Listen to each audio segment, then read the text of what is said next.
Hi, I'm Kimberly Lane. I'm Sonia. Hi, I'm Jonathan Ward, and together we're Unlocking Leadership. We're three experienced executive coaches with very different disciplines. In every episode, we take a question from a real client and provide key insights to address their challenge from our three different perspectives. It's a holistic approach to understanding challenges and opportunities. So let's get to it. Our question today is from Leah in Middlebury, Vermont. Leah says, we think there's a connection between the onboarding process and increased retention and productivity of new hires. What suggestions do you have? Kimberly, what guidance would you give to Leah? Hi, Leah, and Happy New Year to you. A great question. As we see in the world today, there's a lot of talk around hiring the right people, putting them in the right position, getting the quality of hire from a long-term perspective, from an investment from an organization. And I think onboarding is just another piece of that.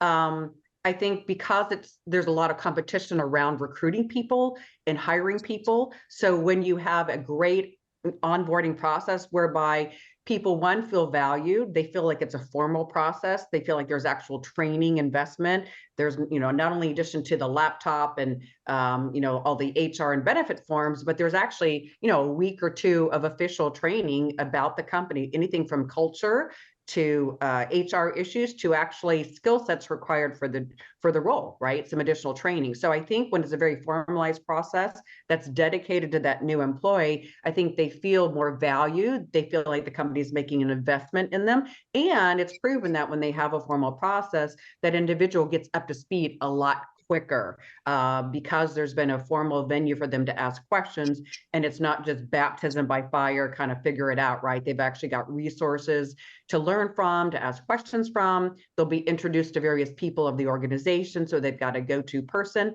They might even be assigned a mentor, which is a great way, again, to make somebody feel valued and quickly get up to speed. So I think it's a wonderful thing that companies are doing, are really formalizing that onboarding process. I think it came about because just the competition of hiring makes it attractive to know that you're going to get up to speed, especially if you're in sales, going to make money pretty quick because they've got a formal process. So what do you guys think?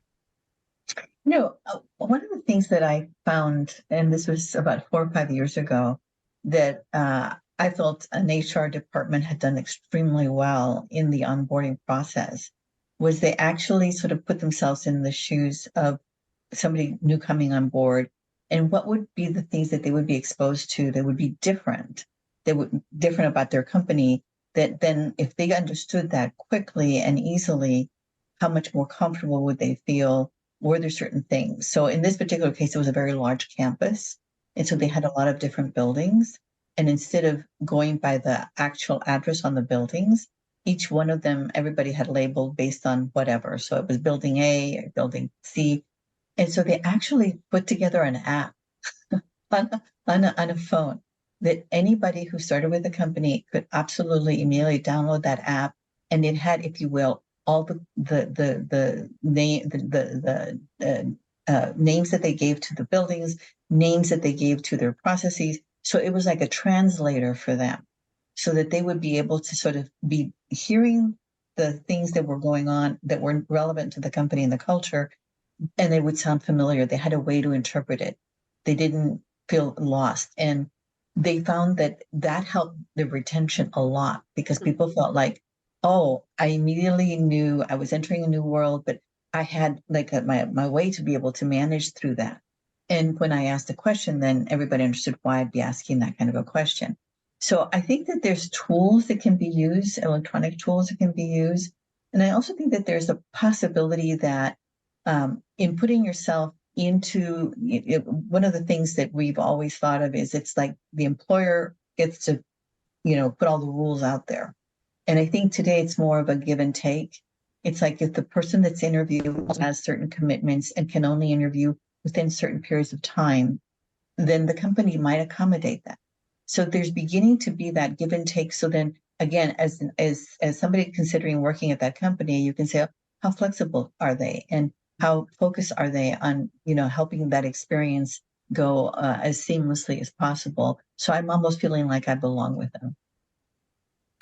I was just thinking about some of my onboarding experiences that I've had throughout my career, and yeah, I guess I kind of liken the first couple months of an employee coming into a company. It's kind of like after you've been dating for a while, you've been on your best behavior during the interview process. Both the interviewer and the interviewee have been on their best behavior, and now you're on board, and so everybody kind of shows what their true colors are, and on some hands, it can, on one hand, it can be extremely exciting, and on the other hand, it can be extremely demoralizing. I remember one company I went to where the boss literally gave me a stack of manuals and said, I can't talk to you for the next couple of weeks. Just read through the manuals here, and you'll kind of figure out about what we do.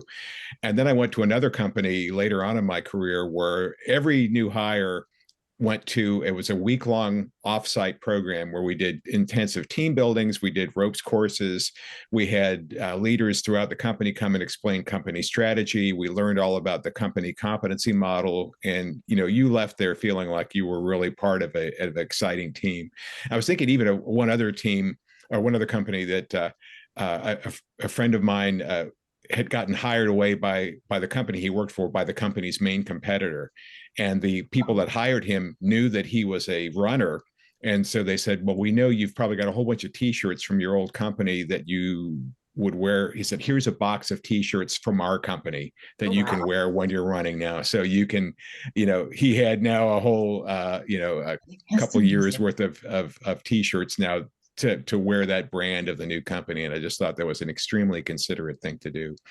So, there are all kinds of subtle things like that you can do to make an employee feel like they belong there. The worst excuse is to say, I'm too busy to work with you. You've got to find the time to make that person feel heard and feel important, or else they're going to leave. In today's environment, they're not going to hang around for very long. Yeah, that sense of belonging, I think, is really important by having that formal process, or just giving them a t-shirt or a mug, whatever it is. You're now part of our organization. You're part of a community. You belong. We're investing in you. All that, I think, is beautiful. At the end, it does prove to show a higher retention rate, right? So all what we're looking for, but it's important nowadays. I think we need community, and our work is a great place to find it. So I love to see that trend. I think that a company who has a very strong motto or values tends to come up with a lot of these. When I worked at Hewlett Packard way back in the day, I had the similar kind of experience, Jonathan, that you were describing. We were flown up to Palo Alto, and we had like an entire week. And on the last day of we were told, be prepared. It's going to be a really special thing. And basically, we go out for the break, normally like after lunch, and you come back in, and at the front, there's this, long table with all these different bottles of wine. And there's a man standing there with this outfit I had never seen, and which I would find out is sommelier. And he basically got up and he goes, well, you now work for Hewlett Packard, and you're going to be in sales, and we expect you to take our clients out. And we don't want you guys to not feel comfortable being able to order a bottle of wine. And this is the wine country. So we're going to have a wine tasting thing. We're going to educate you about this. And then, Wow. you guys to get to go out and have, burgers and hot dogs. And it was so much fun. And I swear, I walked out of there. All of us walked out of there feeling taller, like, I work for Hewlett Packard and I know all about wine. But it was something that, you never forget that, here all these years later, I'm still talking about it. And I was very proud of working there. Anyway. No, that sounds like a great experience. Yeah, I remember I was working for Meditech at the time. It was not yet part of Boston Scientific, and I was learning to sell medical equipment. And the company was rather small, so I had to go to Chicago for 6 months and study anatomy, because you're selling to doctors and you can't make a mistake with the wires and the balloons, and what's the size of the balloon, the size of the wire, where do you enter? If you come from the carotid, where do you go? And so it's like you're scrubbing in. So I had to scrub into this guy was a trainer, but he was also a salesperson. So I would sell in his territory. He would be my mentor. And at night I would study all the anatomy, all the products, go sell the next day. It was 6 months of just like, wow. It was intense, but they totally invested in you, 6 months in a hotel, meals and all that stuff to get you up to speed. But that was intense. And, talking about the hiring process, you know, they look back at, you know, what you did in kindergarten. Did you ever steal a piece of candy? You know, like they looked at your kindergarten records, like your elementary. I mean, like they went all the way back to your history. It was like, Wow. I don't know if they still do that today, but it was pretty intense. So, Wow. you know, but it's good to belong to a great company, and where they totally invest in you. I remember too, they would put on the best sales meetings. I mean, they'd hire, you know, the guy that, you know, climbed Kilimanjaro or whatever, you know, just some phenomenal, Inspirational. you know, inspirational speaker, and just, you know, was in some great place in Scottsdale or Florida, or, you know, was just amazing. So it's great to be part of an organization that really values their people and puts an effort into that. But wine tasting, that's the new one, but it sounds like a great one. Well, it just As a salesperson, I can't know. Yeah, I mean, yeah. that's how I got to drink good wine, was I started teaching myself, you know.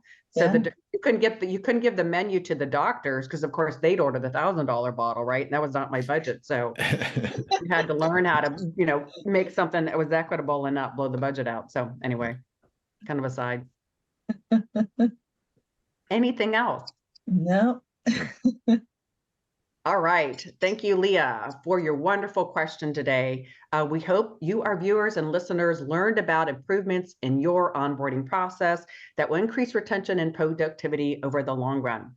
To our listeners, if you like the content we shared today, please like this episode and also share and subscribe to our YouTube channel, Unlocking Leadership AskTheCoaches.com. We'd love to hear from you, especially love to hear your reviews. You can also visit us on Unlocking Leadership Ask the Coaches on Apple Podcasts or your favorite podcast platform. If you have a leadership question, we'd love to have you reach out to our coaches. Please email us at info@unlockingleadership-askthecoaches.com. We look at that actively, and we would totally love to hear from you today. So thanks for joining us in our episode. Tune in next time to find the keys to unlocking your best leadership.